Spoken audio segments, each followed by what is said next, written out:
Hello বন্ধুরা, আশা করি সবাই ভালো আছেন। অ্যালার্জি নামটা শুনলেই অনেকের মন খারাপ হয়ে যায়, তাই না? নাক দিয়ে পানি পড়া, হাঁচি, চোখ চুলকানো আর ত্বকে র্যাশ। আজ আমরা এমনই এক পরিচিত সমস্যার সমাধান নিয়ে কথা বলবো, ফেক্সো 120। চলুন প্রথমে জেনে নেই ফেক্সো 120 আসলে কি। ফেক্সো 120 হল একটি অ্যান্টিহিস্টামিন, যার জেনেরিক নাম ফেক্সোফেনাডিন। সহজ কথায় এটি একটি ঔষধ যা আপনার শরীরকে অ্যালার্জির প্রতিক্রিয়ার বিরুদ্ধে লড়াই করতে সাহায্য করে। তাহলে ফেক্সো 120 ঠিক কি সমস্যার সমাধান করে? এটি প্রধানত দুই ধরনের অ্যালার্জির চিকিৎসায় ব্যবহৃত হয়। ঋতুভিত্তিক অ্যালার্জিক রাইনাইটিস, যা সাধারণ ভাষায় হে ফিভার নামে পরিচিত। এর ফলে আপনার নাক বন্ধ হয়ে যাওয়া, অনবরত হাঁচি, চোখ ও নাক চুলকানো কিংবা চোখ দিয়ে জল পড়ার মতো সমস্যা হয়।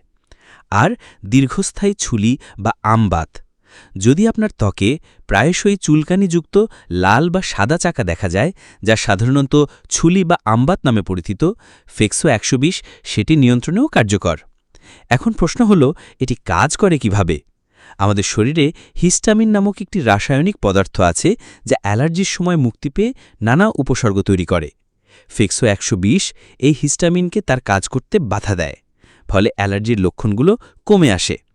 ব্যবহারের নিয়ম খুব সহজ।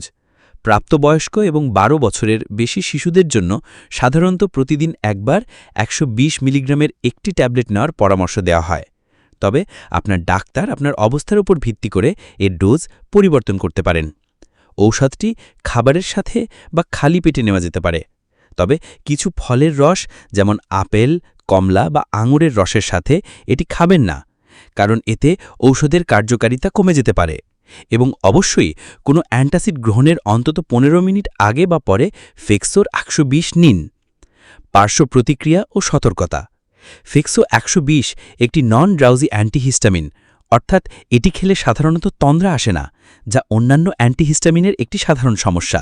তবে কিছু হালকা পার্শ্ব প্রতিক্রিয়া দেখা দিতে পারে, যেমন মাথা ব্যথা, বমি বমি ভাব বা হালকা ক্লান্তি। গুরুতর পার্শ্ব প্রতিক্রিয়া বিরল। গুরুত্বপূর্ণ কিছু সতর্কতা মনে রাখা দরকার। গর্ভবতী বা স্তন্যদানকারী মায়েরা ডাক্তারের পরামর্শ ছাড়া এটি ব্যবহার করবেন না। যদি আপনার কিডনি বা লিভারের কোনো সমস্যা থাকে, তাহলে ডাক্তারকে জানান। এবং সবচেয়ে গুরুত্বপূর্ণ, ডাক্তারের পরামর্শ ছাড়া এই ঔষধ গ্রহণ করবেন না। তাহলে আশা করি ফেক্সো 120 সম্পর্কে আপনাদের একটি স্পষ্ট ধারণা দিতে পেরেছি। অ্যালার্জির সমস্যা থেকে মুক্তি পেতে এটি একটি কার্যকরী সমাধান হতে পারে। তবে মনে রাখবেন, যে কোনো ঔষধ ব্যবহারের আগে অবশ্যই আপনার ডাক্তারের সাথে পরামর্শ করুন। এই ভিডিওটি ভালো লাগলে একটি লাইক দিন, কমেন্টে আপনার প্রশ্ন জানাতে পারেন, আর আমাদের চ্যানেলটি সাবস্ক্রাইব করতে ভুলবেন না। সুস্থ থাকুন, ভালো থাকুন, দেখা হবে পরের ভিডিওতে। ধন্যবাদ।